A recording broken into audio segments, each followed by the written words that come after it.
Okay, welcome to the third and last activity of the third Fusion tutorial. In this one, we'll be making a hex nut, and I'm sure you should know what that looks like.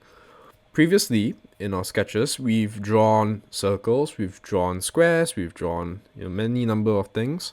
But a really cool thing you can do with sketches is if we go and create a new sketch, select the bottom plane. Instead of creating square, circles, blah blah blah, splines, we can actually go into polygon, right? And in this case, we're just going to select a circumscribed polygon. I'll show you the difference in a second. But now if we click on the middle of our origin and we drag out, you can see it's already given us that hexagonal shape that we want. But the cool thing about polygons is that if we hit tab, this number here is the number of sides to our polygon. So if I press 3, it becomes a triangle, you see? And now the distance of that side from the center is determined by that circumscribed distance. That's why it's called circumscribed. But now if we change this, let's just say to 8, we have an octagon. We have an octagon. All right. You can do many things. You can do 21. You can do many different shapes essentially, right? We can do 7, 8, 69. But in this case, we want it to just have 6 sides, so it's a hexagon. We'll just create this to be 10 millimeters, right? So 10 millimeters. And what we'll do is I'll show you first the difference between circumscribed and inscribed, okay? So again, same thing, we're going to start from around the center here. And you see as I draw out, right? You see the circle, instead of being on the inside, it's now on the outside. So a circumscribed polygon, the distance is the distance between the center to the side of your polygon. In an inscribed polygon, the distance here is to the edge of your side. See? So in this case, let's just do 10 as well. You can see that our polygon is a lot smaller because now that edge, that distance is 10, whereas the circumscribed one, the 10 is from the side rather than the point. Okay? So in this case, we don't want this. That's fine. We have the shape of our hexagon. That's okay. We're going to go to circle and we'll draw a circle in the center so we can punch out a hole. But instead of doing this, I'm going to show you a cool little feature that you can use instead of a circle and then extrusion. I'll finish the sketch first. I'll hit extrude. And I'll pull this up by, let's just do 10. Yep, 10 should be fine. We'll hit OK. And now we have our hex nut without the hole. Now you might be wondering, what can I do then to cut the hole? Sketches are lame, remember, because we don't want to crowd our design with a bunch of sketches. So instead we're going to create, and we're going to select hole, right? Shortcut is H, but I think just use create is fine. Anyways, with the hole, right now, what we can do is we can select our point here on the face, or rather the face that we want to cut from. And this has created a cylinder that will punch a hole through, right? In this case, we don't want it to be off center. I mean, if you wanted to, you could do that, and it would be a offset nut or whatever. But in this case, we want it to be centered, so we position it in the origin point here. So now our hole is right in the center. And there's a few different options here. In this case, we don't want the hole to be too fancy. We just want it to cut through. So the defaults should be fine. In this case, we'll leave it like so. Just one point to note is that it might be a good habit, because you see how this is a cone shape, to just do a flat drill point and just pull this all the way through. Now it doesn't have to go over. So we'll hit OK. And just like that, we've created a hole without having to draw a sketch and extrude that out. If you want to do that, you can also do that, whichever you're more comfortable with.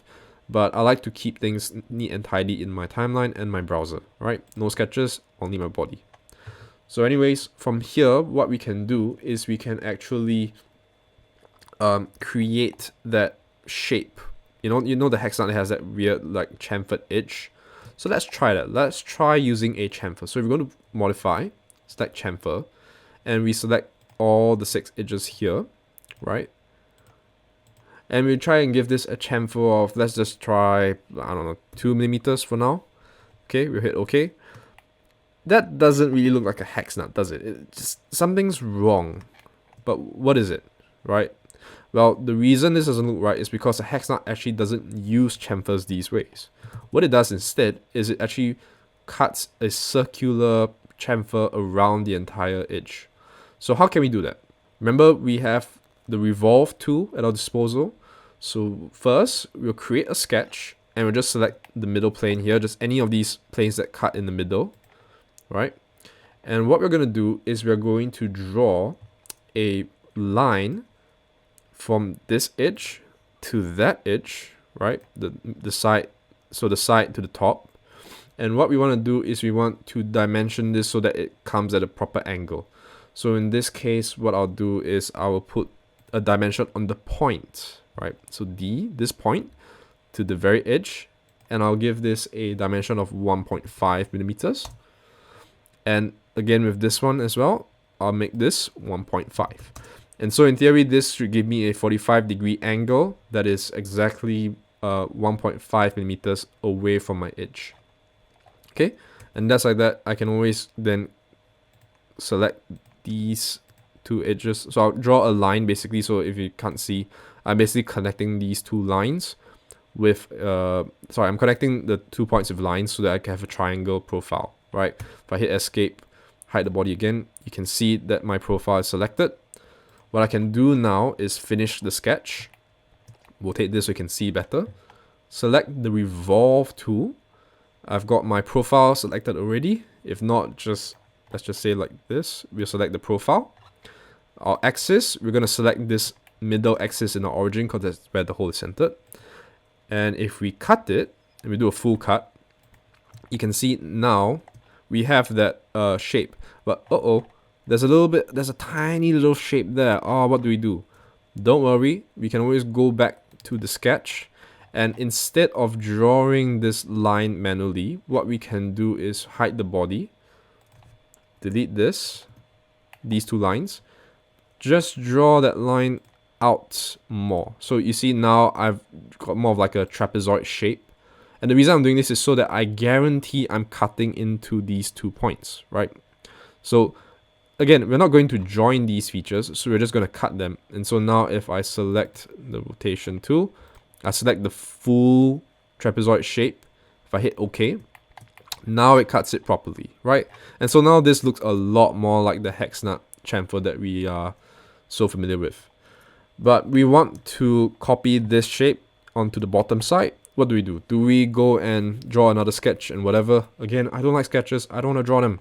So what we'll do is we'll do mid-plane. We'll select the bottom face, select the top face, and that will create a nice plane that's right in between the two. Hit OK. And from here, what we can actually do is we can go and select our mirror tool. Now, mirror also works in 3D space, right? So we select S shortcut, we select mirror.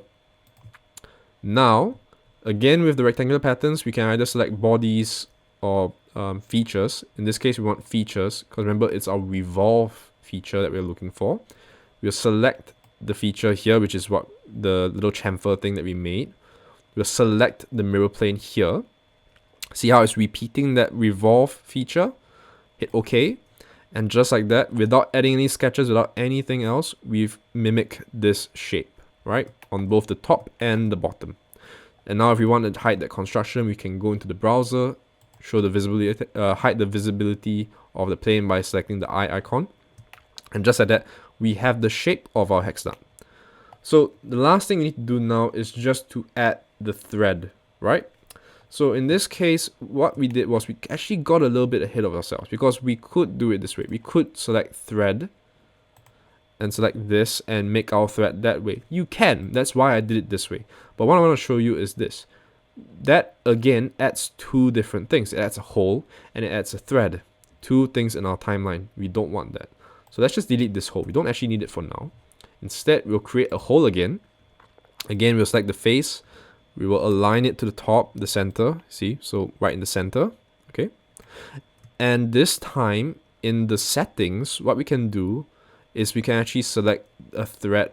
Is it tapped? I believe it was tapped. A bit weird. I don't recall this being called tapped, but I guess it is. Anyways, what we'll do is we will select the thread type here. And we'll just make this a GB metric profile. For the size, we're going to do 12. So 12 millimeters, where is it? Yep, 12. Okay, for our designation, you can do whatever you want. I'm just going to do 12 point by 1. Again, this is based on the screw that you're using. So in this case, I'm just using what I have selected on my notes. But you can make this custom to your own screw type. Now, remember, again, this is only a 2D image. So what we want to do is select model. And now we have the thread. It's properly modeled. That's fine. If we hit OK, now when we look at our hex nut, you can see that it's cut. Well, it's not cut all the way because remember, we need to select this and make this go all the way through. Hit OK. And now we have our thread and it is gone all the way through our hex nut. And again, if you want to, you see, the good thing about this is that if you now want to change the thread, you can go to the whole command that we just did, and you can play around. You can make this smaller, you can make it larger, you can do 10, right? We can do maybe not too big, but let's just try 20. Okay, 20 is a bit too big. Maybe we'll do 15. So you can adjust things accordingly to how you want, right? This is how you can design your own hex nuts that aren't available online. And that's it. That's basically it. You have your hex nut, okay? But what if you have a whole bunch of screws and you want to 3D print them for your project, and you're cheapskate, you don't want to buy them off, Amazon or whatever? That's fine. What I'm going to do is hide these bodies first and show you a cool little feature you can use in Fusion 360.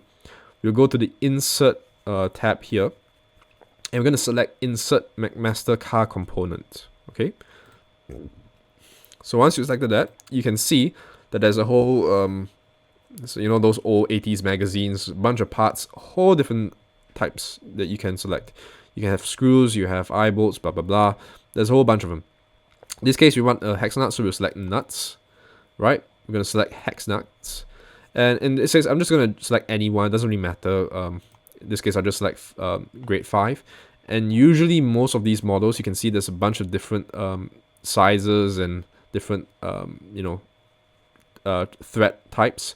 In this case, I'll just go with the first one. It doesn't really matter. Oops, I'll select that. Now, I'm not going to buy these, but what I want actually is to go down here and select step file, 3D step file, right? So here, if I hit download, give it a second, all of a sudden, I have the exact CAD model of that real life component in my design workspace here. So now with this, I can, put this as a component. I can make the screw. I can start to model around this hex nut. So let's just say you want to make a PCB cover, and you're going to use this hex nut to screw it together. This is a great way to quickly add these components without cluttering up your timeline, without having to put in all the extra work. So it's a very handy tool, right? Look around, play around. Some of them do not have the CAD models, but if that's the case, just model it yourself. You know how to now, okay? Short and simple, hopefully. So see you in the next tutorial.